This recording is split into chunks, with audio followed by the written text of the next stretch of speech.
Hello, coaches! I hope you've had a chance to watch our Level Up Your Coaching mini-series of 8 episodes featuring perspectives on coaching from our inspiring educators from around the world. Just in case you missed an episode, I've pulled together the key highlights from each conversation here in this one video. Instead of hearing all the perspectives to one question, today's episode will feature one educator's response to each question. The purpose of this highlights video is to share the key takeaways from each of the 8 videos in the series, all in just one episode. This overview of how school leaders, counselors, classroom teachers, and librarians all work with coaches and how they view the coaching role from their perspective is a great way to see the impact that we have as coaches in our schools.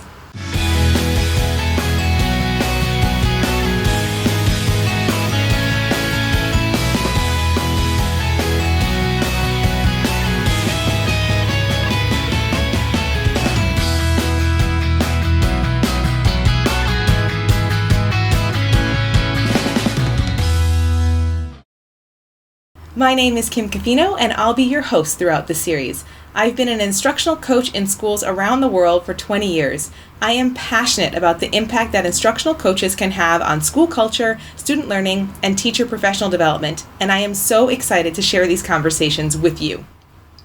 We created this series to give you a window into our Eduro Learning the Coach micro-credential mentorship program.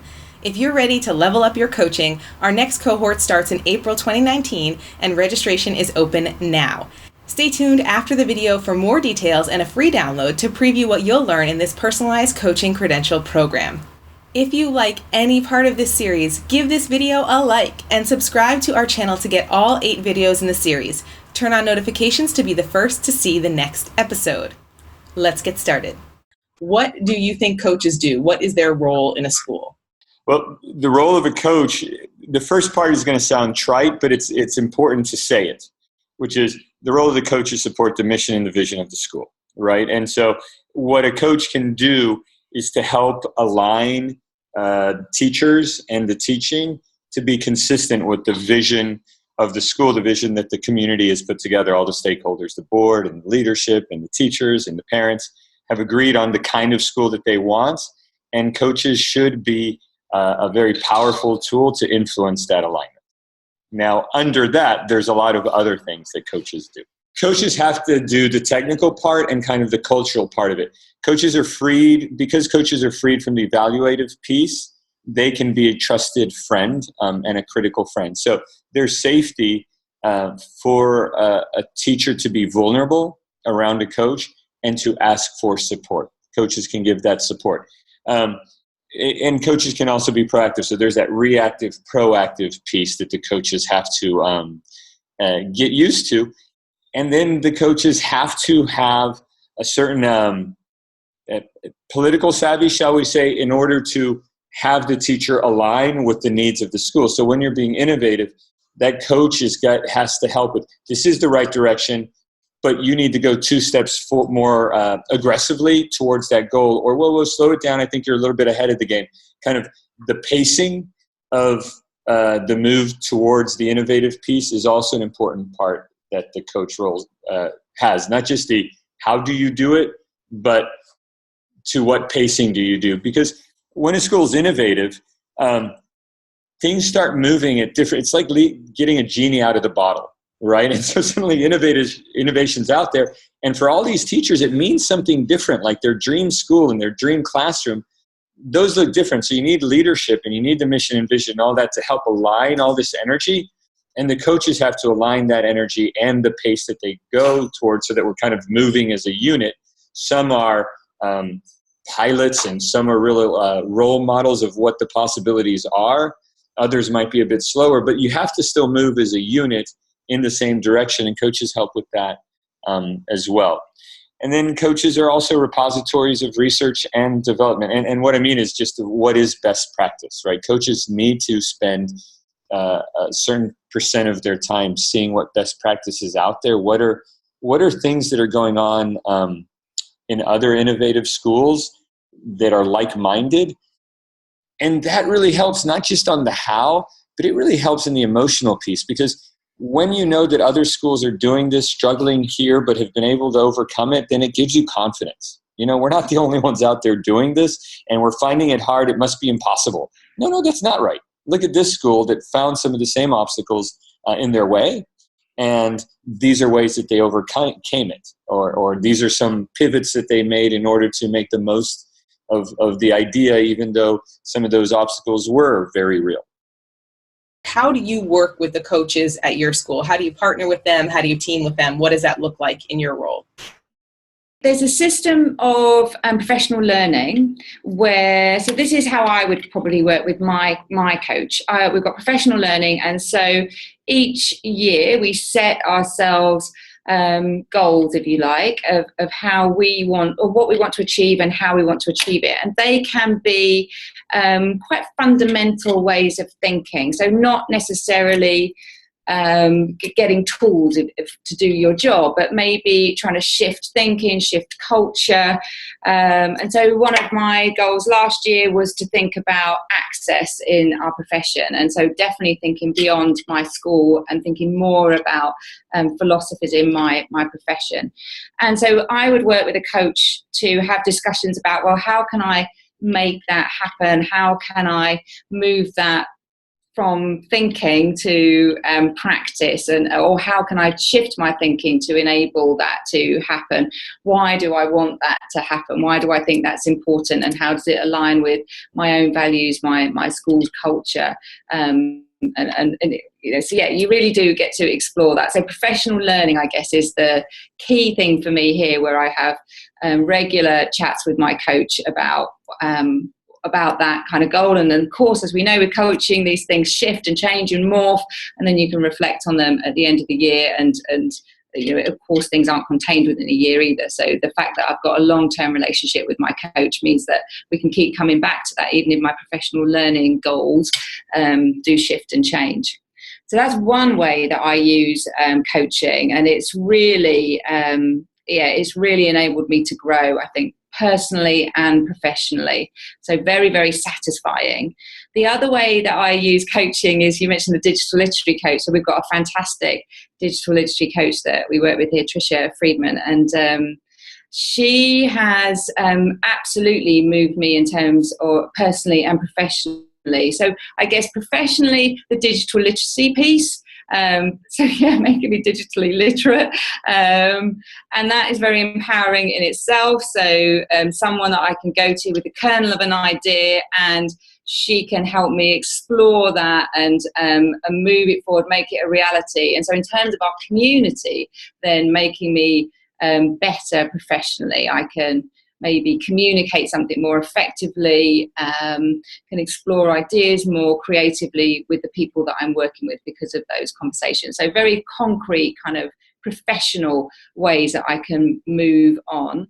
But then personally too, I think, a bit like I was saying, I try to do with my own young people and families that I work with, where I'm trying to make them feel that sense of self-efficacy, like we were saying, and advocacy. And so by allowing me or helping me see what I can do and how I can grow professionally, that does link in personally. So personally, I feel like, oh my goodness, look at me.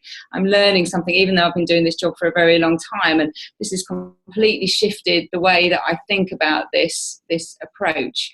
So this week, actually, I was talking to some grade 10 families, parents, about this whole process. And grade 10's really young. They're 16 years old. It feels like a long time ahead. And so through talking to Tricia about digital literacy, we were talking about metaphors. And so this whole thing ended up as a really nice workshop where parents were looking at how they see themselves metaphorically in this process. And after this talk about self-advocacy, how they felt they really needed to be rather than what they wanted to be. So not strictly speaking digital literacy, but through a coaching conversation with Tricia, which was ad hoc because of our culture here. It really was Tricia just coming to tell me a little bit about her holiday, I think, and then it turned into a bit of coaching, and some really interesting things came out of that professionally. So personally, professionally, really quite profound, I think, our coaching culture. So what are some good opportunities for coaches to work with you? They do need to push up Middle leaders in general need to remember that they have to push up. They have to advocate for their position or their beliefs in terms of what's going to have impact on student learning. They have to be a voice in the room, but they can't wait for the invitation. Like, send a calendar invite. Like, I don't know any admin that would go, you know what? No, I'm not going to meet with you. Like, send a calendar invite or talk to the secretary, schedule a time. Like, most leaders are pretty excited to talk about learning. And so, but don't wait because other people are already inviting themselves and my calendar gets full. So it's really, and knowing what's important to your school. Like, you probably won't change, you may not change the big things. You're not going to change an IB school to an AP school or a American school into a British school or whatever. But if you know what learning looks like in your school, then you know what to advocate for and what your leaders are looking for in those conversations. What happens when you don't have access to a coach? What do you do? But that's a great thing, right? What a good time to be alive in the world. So there's so many different ways of leveraging information or accessing information. I mean, like, arguably some of the questions I have or the areas of need that I have wouldn't be appropriate to bring to the coach. Just like some of the things that people need around school, they don't come to me with. It's happened to me twice this week, though, where someone comes in and say, okay, hey, Adam, like, really random thing. And I'm like, well, bring it. Let's figure it out. And if I don't really know what to do with this, we'll figure out where to go with it next. And I feel like coaches can do the same thing. If there's a need, you throw it to the coach, and the coach says, you know what, I get it, but I don't have the answer for you. Here's where you can go with that. Yeah, so I would turn other places. Like, clearly, like, for one, just personal research through the internet, obviously, but then also through Professional Learning Network, whether it's through Twitter or whether it's through other, I've got a number of counselor friends that I'm just on Facebook with, and the number of interactions we have that are professionally valuable, it's like, even through an older platform like that, it's very useful. And sometimes I don't even know I need it. It's like someone will post some random article and I'm like, oh, that is so good. I'm so glad that came across my my awareness now, that kind of thing. So I guess having that broader network, and obviously my colleagues face to face. Really old school, but like, the woman Dee Slattery down the hall, who's one of our new high school counselors. I love, working with my colleagues here, even locally. So I guess that's an answer to that, but I almost feel like there's nothing profound there. It's like stating the obvious, When you think about coaching within this innovative school environment, what are the essential elements for this to be successful? What do you need to build that coaching culture that you're talking about here? In a school where we have a coaching culture, but we don't really call us coaches for the most part, part of it is an openness, right? We do have an open door policy. There's, tours come through twice a week and there's just people all around. And I cannot tell you how many times I've said, messy means learning. It's so nice to see you. Come through again. So I think that open culture is really important. I also think somewhere that not just allows, but celebrates failure and then figures out how you're going to move past that. We have a nice culture of when something gets messed up and it goes badly, even if it's something pretty bad, you come in and you say, hey, this went wrong. Here's where we are. And nobody says, all right, we're going to hang you out to dry now and get angry about the things that happened. It's okay. How can we move forward and fix this thing now? So I think that is really important. You have to make people feel like they can take risks and it's going to be okay when it doesn't go well. I like that a lot. But mostly just a spirit of collaboration, of bringing different people together for lots of different things. And that can be developed through, before we started this conversation, we were talking about professional learning days and spending time on things that might, like wellness, that might not seem immediately relevant to what you're doing. If you are a coach, being involved in, like, next week on Thursday, I will go and I will spend the morning before I go to work with some other colleagues making lunches for an organization that serves the homeless here in Yokohama. And by spending that time with these people in a work context that is not specifically about my job, I'm developing those relationships and having casual conversations that will help make that coaching happen later. So the social aspect of schools is really important. I think those are the three big things for me. I hope it was three that I said. Where or when does coaching fail and what can we do about it? As far as when coaching fails, I think it's It's when you don't seek to understand before being understood. When you push and you shove and you just, I have this fun new thing that you will love. It's perfect for what you're trying to do, without actually listening to what they need or where they're at, and where their comfort level is at, and what they're doing with their kids and where their kids are at. Sometimes you can have a teacher that is quite tech savvy or whatever, but they realize that they have a class where if you're doing too much tech, it doesn't work for that group, right? So it's not pushing, it's not shoving, it's listening and understanding before being understood, on an individual level. What makes a coach invaluable to you? I think you've hit on this a bunch of different times, and maybe you have a couple thoughts about what makes coaches just great. For me, having a coach really helps to just keep pushing me forward. So there's always so many new things to learn and stuff, but I feel that having a coach helps focus me, direct me, keep me driven to where I'm trying to get to. It improves the effectiveness of my teaching. Really, it's as simple as that. And if my teaching is effective, then the student learning is more effective. And isn't that the goal for all of us, I think? You have had many experiences in many different schools. Was there ever a time when maybe you didn't necessarily think that coaching was valuable? And can you remember when you had that aha moment, or when your perspective shifted into seeing the value of this role, and now obviously you think it is valuable from everything you've said today? Did you have that kind of aha moment, or how did that happen for you? I don't know. Coaching just kind of became trendy and the it word a couple of years ago. I can't name exactly when it happened, but it was, I don't know, my first couple of schools, I don't think we ever mentioned the word coach ever.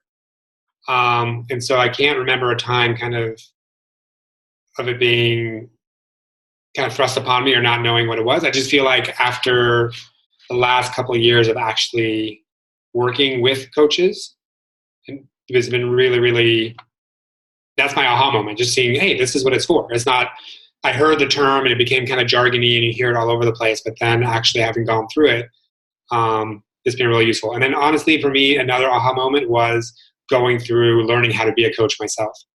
So I've done 8 courses or weekends of cognitive coaching and kind of gone through the whole Jedi mind trick of it. And just looking at that is wow, there's a lot of really useful stuff. And I can see how that could be useful for the way I talk and interact with other people, also my students. And I can appreciate how other people can fill that role for me. So I think the aha moment for me was that it's not something that is being done to me by an expert, but it's something that anybody can do at any time for someone. And really all you're doing is listening to that person and figuring out what they need, and then trying to find a way to navigate them to coming up with a solution. Right? And any one of us can do that at any time because we're all professionals. As opposed to wow, I don't know how to, because if not, then you're not coaching, you're teaching that person. You know what I mean? If I don't know how to do something and I go to someone and say, hey, listen, I don't know how to make an iMovie, for example, that might not necessarily be in a situation where they're going to coach me through it. I'll teach you how to do it. This is how you do it. Here's some things. Here's some resources. Don't waste hours. This is how you do this thing. Whereas coaching is more of a model of, I don't really know what I think about this or how to do it. And then the coach says, well, you're going to come up with a solution and I'm going to figure out a way to get you to come to that solution. So yeah, the aha moment is realizing that everyone is capable of coming up with solutions to their own problems. And the coach is just there to kind of make it happen. Thank you so much for watching our Eduro Learning Level Up Your Coaching series. If you like any part of this series, please give this video a like. It really does help out our channel. If you want more videos like this, subscribe to our channel and turn on notifications to be the first to see the next episode.